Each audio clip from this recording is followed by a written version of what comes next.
तो इससे पहले तक आप लोग पढ़ चुके थे कूलाम का नियम। ठीक है, कूलाम के नियम पे आधारित कुछ न्यूमेरिकल कर चुके थे। ठीक है, उसमें से हमने एक आपको होमवर्क के लिए क्वेश्चन दिया था। ठीक है, कि एक अगर आवेश जो है ऐसे रखे गए हों एक त्रिभुज के कोनों पर, एक पे 2 कूलाम का हो, दूसरे पे 2 कूलाम का हो और तीसरे पर 1 कूलाम का हो, तो हमने बताया था जो 2 कूलाम वाला आवेश है उस पर कितना बल लग रहा होगा, कुल कितना बल लग रहा होगा, ये आपको निकालना था। तो आप लोगों ने कोशिश की होगी। ठीक है, तो अगर आपने कोशिश की है तो मैं बता रहा हूँ क्वेश्चन, आप मिला लीजिए आपने सही लगाया है या फिर कुछ गड़बड़ी है। जो गड़बड़ी है आप उसे सुधार लीजिए। ठीक है, तो चलिए देखते हैं इसे। हमें ये निकालना था कि 2 कूलाम आवेश पर कितना बल लगेगा। ठीक है, 2 कूलाम आवेश पर कितना बल लगेगा इसको निकालने के लिए देखिए, इस वाले 2 कूलाम पर बल कौन कौन लगाएगा। यहाँ बी पे रखा 2 कूलाम का आवेश इस दिशा में लगाएगा, प्रतिकर्षण बल धनात्मक है तो प्रतिकर्षण बल लगेगा। ठीक है, तो ये इस दिशा में हो जाएगा एफ सी बी, मतलब सी पर बी के द्वारा लगने वाला बल। ठीक है, ऐसे इस दिशा में ये हो जाएगा एफ, हाँ ये हमने सब 1 मीटर दिया था और इसके बाद जो कोण थे सारे वो 60 अंश के थे। ठीक, ये हो जाएगा एफ सी ए, मतलब ए पर रखे आवेश के कारण बल। ठीक, ये 60 अंश हो जाएगा। तो यहां से अब मान निकाल लीजिए एफ सी बी का मान कितना हो जाएगा। देखिए एफ सी बी का मान जो हो जाएगा 1/4πε0, के का मान हमने बोला था 1 होगा, तो 1/4πε0 का मान 9 × 10⁻⁹। ठीक है, और Q1 Q2 देखिए CB के लिए निकाल रहे हैं तो Q1 2 है, Q2 भी 2 है, तो 2 × 2 4/r², मतलब 1²। तो ये हो जाएगा 36 × 10⁹ न्यूटन, इतना बल हो जाएगा इस दिशा में। अब यहाँ पे देख लेते हैं क्या है एफ सी ए। तो एफ सी ए आप निकाल लीजिए 9 × 10⁹ गुणे 2 × 1 कितना हो जाएगा 2/1²। तो ये हो जाएगा 18 × 10⁹ न्यूटन। ठीक, अब देखिए ये 2 बल है, इनके बीच का कोण 60 अंश है, तो समांतर चतुर्भुज का नियम लगा दीजिए। इनका जो परिणामी बल F हो जाएगा वो क्या हो जाएगा भाई FCB², मतलब 20 का स्क्वायर √FCB², मतलब 36 × 10⁹ का स्क्वायर प्लस इसका स्क्वायर। देखिए 18 × 10⁹ का स्क्वायर प्लस 2 A × B। ये देखिए कितना है भाई, ये मतलब दूसरा बल FCB। FCB कितना है 18 × 10⁹, और दूसरा वाला क्या है 36 × 10⁹। ठीक है, इंटू cos 60। cos 60 का मान 1/2 हो जाएगा। यहां से देखिए F बराबर क्या हो जाएगा भाई, F बराबर हो जाएगा √36। अच्छा देखिए यहां से क्या हो जाएगा, ये 10⁹ का स्क्वायर 10⁹ का स्क्वायर 10⁹ का स्क्वायर हो जाएगा। तो ये कॉमन कर लेते हैं। ठीक है, तो 10⁹ का स्क्वायर जब कॉमन करेंगे और उसको बाहर निकालेंगे तो बचेगा क्या, सिर्फ 10⁹ इंटू यहाँ पे हो जाएगा 36 प्लस 18 प्लस, और आपका ये देखिए 1/2 हो जाएगा, तो 1/2 से ये कैंसिल हो जाएगा। ठीक, तो A × B, ठीक है 18 × 10⁹ गुणे 36 × 10⁹, तो 18 × 36 ये हो जाएगा। ठीक, तो यहां से आप देख लीजिए, अच्छा इसका स्क्वायर है, ये देखिए इसका स्क्वायर है और ये 18 × 36। तो यहां से देखिए ये हो जाएगा F बराबर 10⁹ इंटू, ये 36 को लिख सकते हैं 18 का स्क्वायर गुणे 2 का स्क्वायर, मतलब 4। ठीक है, प्लस 18 का स्क्वायर प्लस इसे लिख सकते हैं 18 का स्क्वायर इंटू 2। 36 को लिख सकते हैं 18 × 2, ये हो जाएगा 18 का स्क्वायर इंटू 2। ठीक है, तो 18 कॉमन कर लीजिए, 18 स्क्वायर कॉमन होगा वो बाहर निकल आएगा, तो बराबर हो जाएगा 18 × 10⁹ इंटू 4 प्लस 1 प्लस 2। तो कितना हो गया, ये 7 हो गया, हो जाएगा 18√7 इंटू 10⁹ न्यूटन, इतना परिणामी बल आ जाएगा। ठीक है, अब हमको निकालना है कोण कितना बनेगा। तो आप अगर हम मान लें इसका परिणामी जो है इस दिशा में होगा, ऐसे अल्फा एंगल पे, देखिए यहाँ पे अल्फा एंगल पे होगा। तो यहाँ पे देखिए अगर इसे क्यू मान ले, ये पी है, तो tan अल्फा बराबर किसके हो जाएगा, पी साइन अल्फा। तो पी साइन अल्फा मतलब क्या हो जाएगा भाई, F C B sine, sorry sine theta, F C B sine theta. F C B का मान क्या है, ये है 36 × 10⁻⁹ इंटू साइन 60, साइन 60 का मान √3/2 अपान क्यू प्लस, क्यू का मान क्या है भाई, क्यू की जगह पे क्या है, एफ सी ए, एफ सी ए क्या है 18 × 10⁻⁹ plus P cos alpha, P मतलब F C B 36 × 10⁻⁹ into cos 60, ठीक है, ये हो जाएगा। तो यहां से देखिए 18 × 10⁻⁹ नीचे कॉमन हो जाएगा ये, तो 18 × 10⁹ कॉमन ले लीजिए ऊपर से, तो यहां से 36 × 10⁻⁹, ये देखिए √2 से ये कैंसिल हो जाएगा, तो यहाँ भी 18 बचेगा। तो 18 × 10⁻⁹ इंटू √3 अपान ये 18 × 10⁻⁹ कॉमन हो जाएगा। तो यहाँ पे बचेगा क्या, 1 प्लस ये देखिए 2 गुड़े cos 60 का मान 1/2, तो इससे कैंसिल, तो एक ये हो जाएगा और इससे ये कैंसिल हो जाएगा, तो √3/2 tan अल्फा का मान आ गया। तो अल्फा बराबर क्या हो जाएगा, tan इनवर्स √3/2। तो आप आंसर में क्या लिखेंगे कि जो परिणामी बल इस पे लग रहा होगा वो 18√7 × 10⁹ न्यूटन का होगा, तथा एसी रेखा से tan इनवर्स √3/2 का कोण बना रहा होगा। ठीक है, तो ये आपका पूरा उत्तर हो जाएगा। इतना ज्यादा लंबा कैलकुलेशन नहीं होगा जब बोर्ड में क्वेश्चन आएगा, ये तो मैंने अपने हिसाब से दे दिया था, तो इसलिए इसमें कैलकुलेशन बढ़ गई है। जो भी कैलकुलेशन होगी सरल होगी, आप लोग कर लेंगे। ठीक है, बस आपको ये समझना है करना क्या क्या है इसमें। ठीक, तो ये क्वेश्चन हो गया। ठीक, इसके बाद फिर हम देखते हैं, अब हम देखते हैं वैद्युत क्षेत्र क्या होता है। ठीक है, कूलाम का नियम पढ़ चुके हैं, वो चीजें हो गई, बल का कॉन्सेप्ट खत्म हो गया, आवेश के कारण बल आप पढ़ चुके। अब पढ़ेंगे कि किसी भी आवेश के कारण कितना वैद्युत क्षेत्र होता है। ठीक है, तो सबसे पहले आप ये समझ लीजिए वैद्युत क्षेत्र क्या होता है। ठीक है, तो चाहे वैद्युत क्षेत्र हो या किसी भी वस्तु या व्यक्ति का क्षेत्र हो, वो वही सीमा तक होगा जहां तक उसका प्रभाव महसूस किया जाए। ठीक है, तो अगर कोई आवेश है, कोई वैद्युत आवेश है, तो भाई इसके आसपास कुछ ऐसा एरिया होगा जहां पे अगर कोई दूसरा आवेश आएगा तो वो या तो आकर्षण बल उस पे लगेगा या फिर प्रतिकर्षण बल। जैसे मान लीजिए कोई धनात्मक आवेश है यहाँ पे, तो भाई इसके चारों तरफ कुछ ऐसा एरिया होगा, कुछ इतना एरिया होगा जहां पे कोई अगर हम दूसरा धनात्मक आवेश लाएंगे तो वो इस धनात्मक आवेश को प्रतिकर्षित करेगा।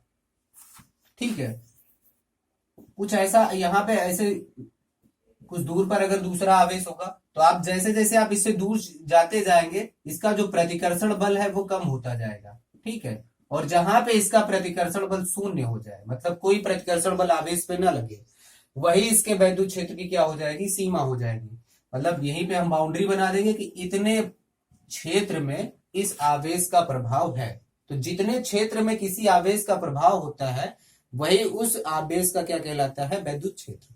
ठीक है, तो अगर आप इसे लिखना चाहें तो अगर वैद्युत क्षेत्र के भीतर, किसी भी आवेश के वैद्युत क्षेत्र के भीतर अगर कोई धनात्मक आवेश आएगा, ठीक है, तो अगर ये धनात्मक के कारण वैद्युत क्षेत्र है तो ये भाई इसको प्रतिकर्षित करेगा इधर की तरफ। ठीक है, ऋणात्मक आवेश आ गया तो ये इसे आकर्षित करेगा। ठीक है, तो आप इसकी परिभाषा ये लिख सकते हैं, किसी भी आवेश के चारों ओर का वह क्षेत्र, किसी भी आवेश के चारों ओर का वह क्षेत्र जिसमें अन्य कोई बल आकर्षण अथवा प्रतिकर्षण बल का अनुभव करता है। ठीक है, आकर्षण अथवा प्रतिकर्षण बल का अनुभव करता है, उस आवेश का वैद्युत क्षेत्र कहते हैं। ठीक है, तो आप लिख सकते हैं किसी भी आवेश के चारों ओर का वह क्षेत्र जिसमें अन्य कोई आवेश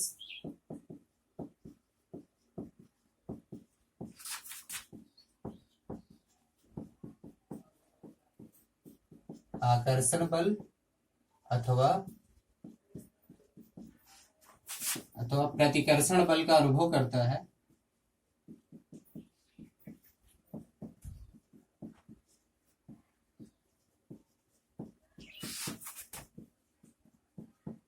उस आवेश का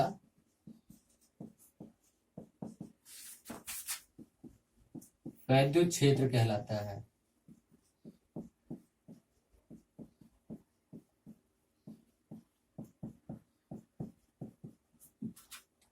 ठीक है, तो ये हो गई परिभाषा वैद्युत क्षेत्र की। किसी भी आवेश के चारों ओर का वह क्षेत्र जिसमें अन्य कोई आवेश आकर्षण अथवा प्रतिकर्षण बल का अनुभव करे वो क्या कहलाएगा? वैद्युत क्षेत्र। ठीक है, अब इसके बाद हम देखते हैं वैद्युत क्षेत्र की तीव्रता। ठीक, वैद्युत क्षेत्र की तीव्रता देखते हैं। तो वैद्युत क्षेत्र हमने पढ़ लिया। ठीक है, क्षेत्र मतलब हमने पढ़ लिया कि कितने एरिया में किसी भी आवेश का क्षेत्र हो सकता है। अब हम देखेंगे वैद्युत क्षेत्र की तीव्रता मतलब प्रबलता कितनी होगी, उसका मात्रक क्या होगा, मतलब किस हिसाब से उसे प्रदर्शित करेंगे।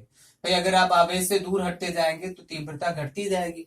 कितना घटेगी, कितनी दूरी पर कितने कूलाम का आवेश है तो उससे 1 मीटर दूरी पर या 1 सेंटीमीटर दूरी पर कितना वैद्युत क्षेत्र होगा। ठीक है, कितना प्रबल वैद्युत क्षेत्र होगा या कितना कमजोर होगा, वो क्या होता है, उसको हम कैसे मापेंगे।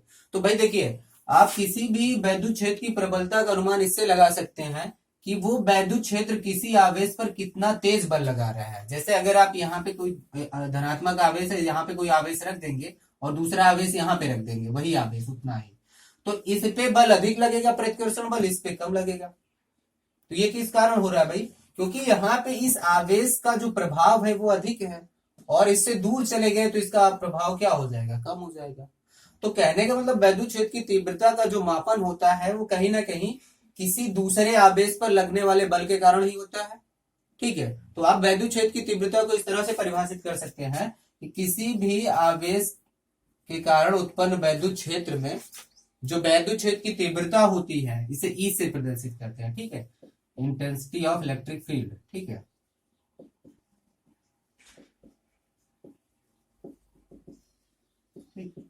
तो इसे ई से प्रदर्शित करते हैं। तो किसी भी वैद्युत क्षेत्र आवेश के कारण, किसी भी आवेश के कारण उत्पन्न वैद्युत क्षेत्र की जो तीव्रता होती है वो, अब देखिए तीव्रता हर एक बिंदु पर अलग अलग होती है। जैसे इस बिंदु पर अलग होगी, यहाँ पे अलग होगी, यहाँ पे अलग होगी। ठीक है, जैसे जैसे दूर जाएंगे कम होती जाएगी। तो किसी भी बिंदु पर जो वैद्युत क्षेत्र की तीव्रता होती है वो उस बिंदु पर रखे धन परीक्षण आवेश। ठीक है, परीक्षण आवेश एक ऐसा आवेश होता है जिसका उपयोग हम किसी भी गणना के लिए करते हैं, तो हम इसे Q0 से प्रदर्शित करते हैं। ठीक है, धन परीक्षण आवेश का मतलब प्लस Q0। तो ऐसा कहीं पे अगर धन परीक्षण आवेश आए तो आप ये लिखेंगे। ठीक है, Q0। तो किसी भी वैद्युत क्षेत्र में वैद्युत क्षेत्र की तीव्रता उस बिंदु पर रखे धन परीक्षण आवेश पर लगने वाले बल तथा धन परीक्षण आवेश के अनुपात के बराबर होती है। ठीक है, तो किसी भी परीक्षण आवेश पर कितना बल लग रहा है उसी से किसी बिंदु की तीव्रता निर्धारित होती है। ठीक है, तो इसकी परिभाषा आप लिख सकते हैं, किसी भी वैद्युत क्षेत्र में किसी बिंदु पर वैद्युत क्षेत्र की तीव्रता उस बिंदु पर रखे एकांक धन परीक्षण आवेश। भाई आपको ये F/Q0 लिख रहे हैं, जिसे आप ये भी लिख सकते हैं एकांक आवेश पर लगने वाला बल है कि नहीं है ये। ठीक, तो ये एकांक आवेश पर लगने वाला बल ही क्या है? वैद्युत क्षेत्र की तीव्रता है। तो किसी भी बिंदु पर वैद्युत क्षेत्र की तीव्रता उस बिंदु पर रखे एकांक धन परीक्षण आवेश पर लगने वाले बल के बराबर होती है। ठीक है, तो वैद्युत क्षेत्र की तीव्रता उस बिंदु पर रखे एकांक धन परीक्षण आवेश पर लगने वाले बल के बराबर होती है। ठीक है, परिभाषा मैंने पीडीएफ में दे दिया है, आप वहां से लिख लीजिएगा। तो परिभाषा में यहाँ पे लिख नहीं रहा हूं। ठीक, आप समझ जाइए कि वैद्युत क्षेत्र की तीव्रता क्या होती है। किसी भी बिंदु पर जो वैद्युत क्षेत्र की तीव्रता होती है उस बिंदु पर रखे एकांक परीक्षण आवेश पर लगने वाले बल के बराबर होती है। धनात्मक एकांक धनात्मक आवेश पर, ठीक है, लगने वाले बल के बराबर होती है। तो इसका सूत्र क्या हो जाएगा, देखिए यहां से E बराबर F/Q0।